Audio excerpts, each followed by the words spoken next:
Deux patrons qu'on va regarder aujourd'hui, la chaîne de validation et la chaîne de responsabilité. Les deux, on va les voir ensemble parce qu'ils ont certaines particularités, en fait, et beaucoup de similarités. La première, les deux utilisent le mot chaîne à l'intérieur, donc on va les travailler ensemble. Donc ici, dans cet exemple-ci qu'on a, nous sommes dans un système de commande, OK? Dans un système de commande où, justement, par exemple, j'ai besoin de l'âge, le nom et de la province, pour effectuer une commande et ensuite, dans la chaîne de responsabilité, vous allez voir que j'ai des notions de taxes par province avec des éléments. La chaîne de validation, le nom le dit. En fait, c'est que chacun des nœuds, donc j'ai des nœuds qui vont faire une chaîne en tant que telle, ou que le seul but, eh bien, c'est de valider une requête qui rentre à l'intérieur de cette chaîne-là. Cette requête va bondir de nœud en nœud pour justement arriver à la fin de cette chaîne-là. Et cette chaîne-là, qu'est-ce qui va se faire en fait? C'est que dès que j'arrive à la fin, je peux considérer que la requête initiale est valide. Donc, elle est dans dans un état où, justement, il n'y a pas d'erreur avec, par exemple, les informations qui sont présentées. Cependant, chaque nœud est responsable d'une seule partie du traitement. Il s'intéresse à un seul et une seule raison de validation à l'intérieur du message de la requête d'entrée. Donc, exemple, ma chaîne de validation sur l'âge peut être responsable de valider deux éléments. La première, par exemple, c'est que l'âge doit être absolument plus grand que 18 ou plus grand ou égal à 18 et que, par exemple, je sois justement inférieur à, on va dire, un chiffre comme 104 ans. Donc, je veux limiter, par exemple, l'âge disponible, l'éventail d'âge que j'autorise dans le système.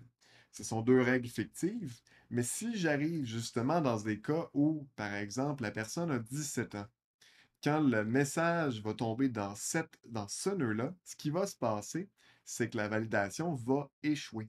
Et ça va faire en sorte que le message va s'arrêter directement à cet instant-là. Donc, je vais bloquer en lançant une exception d'un nœud qui n'a pas respecté la règle d'affaires. L'avantage principal de faire une chaîne de validation dans des traitements comme ça, c'est que ça rend justement la testabilité beaucoup plus simple. Au lieu d'avoir un grand algorithme de validation à valider, eh bien maintenant, j'ai plusieurs morceaux d'algorithmes que je peux tester de manière indépendante et qui s'attardent à une seule et une seule raison d'échouer à l'intérieur de mes tests. Donc, toutes les règles de l'âge vont être dans les tests unitaires sur le nœud de l'âge. Autre chose à savoir, en fait, sur la notion de nœud, eh bien, c'est que chacun des nœuds, à l'intérieur de de ma chaîne de validation, connaissent le prochain.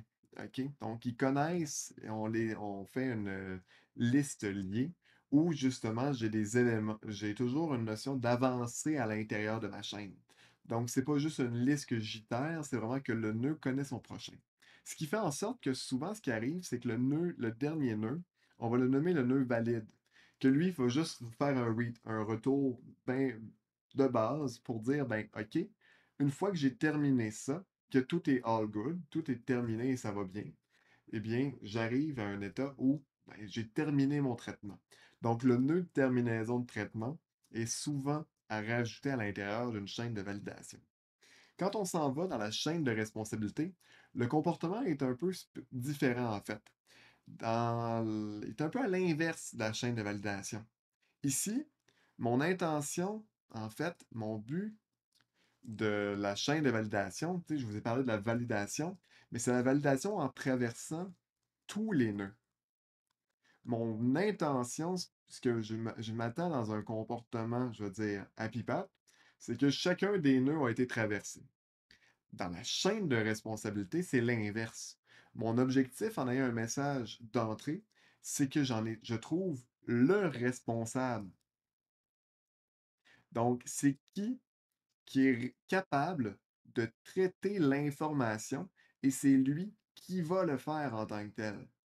Donc, Une fois que j'ai trouvé mon responsable, j'arrête mon traitement. Donc ici, justement, par exemple, dans ma commande que j'ai faite, on va dire que les taxes, non pas ils ne viennent pas du Québec, mais ils viennent de l'Ontario. Ce que ça va faire, en fait, c'est que le premier élément ici va aller sur donc, le nœud de la taxe québécoise. Il va regarder la province et va dire, eh bien non, je ne suis pas de la province de Québec dans le message. Alors, comme c'est négatif, va au prochain. Quand j'arrive à la taxe Ontario, eh bien là, qu'est-ce qui se rend compte? C'est que justement, la taxe Ontario, c'est lui qui doit gérer. Donc, qu'est-ce qu'il fait? Il fait, oui, je peux gérer. Alors, on va stopper le traitement et c'est lui qui va répondre à l'associé à ce message-là, qui va faire le traitement ou qui va déclencher, par exemple, le numéro de taxe, il va appliquer le pourcentage de taxe. Donc, c'est lui qui est responsable d'appliquer les règles associées à la gestion de taxes. Cependant, si on avait, par exemple, dans l'exemple qu'on a ici, juste au lieu d'avoir l'Ontario, eh bien qu'on aille une province qui n'est pas supportée, c'est-à-dire l'Alberta, comme on les aime. Donc, l'Alberta, on va prendre la requête et on va la traverser chacun des nœuds. Taxe Québec ne peut pas la gérer. Taxe Ontario ne peut pas la gérer. Quand je m'en vais ensuite dans la taxe Colombie-Britannique, lui aussi, il arrive à dire, ben non, je ne peux pas la gérer non plus, ce n'est pas ma province. Et ça s'en va au dernier nœud. Le dernier nœud, lui, est spécial parce que ce nœud-là, c'est le nœud par défaut et c'est le nœud qu'on ne veut pas aller.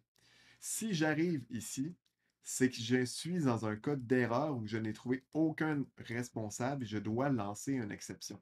Donc, ce nœud de terminaison-là est super important pour lancer cette exception-là à l'intérieur de mon système et devoir le gérer par après.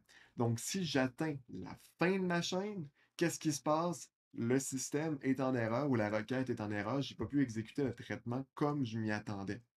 Donc, voyez la différence entre les deux dans la chaîne de validation. Je m'attends à traverser la chaîne. Dans la chaîne de responsabilité, si je traverse au complet la chaîne, c'est qu'il y a une erreur à quelque part. Autre chose à savoir, c'est comme encore la notion de la chaîne de validation, la chaîne de responsabilité, elle, eh bien, on parle encore avec des nœuds. Donc, les nœuds se connaissent et son prochain.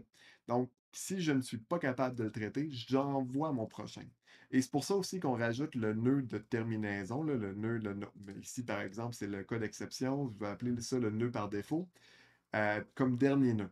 Parce que lui, il n'y aura pas de point next. Il ne fera jamais l'appel à son prochain nœud parce que c'est lui la fin de la chaîne. L'avantage de ça, c'est que ça nous permet aussi de le tester indépendamment.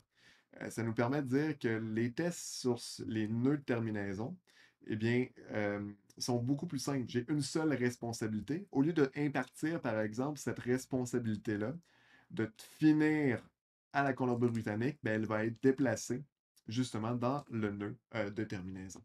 Donc, chaîne de responsabilité, chaîne de validation, deux patrons, très intéressants quand on veut justement diviser des traitements complexes ou trouver un seul responsable pour effectuer un traitement.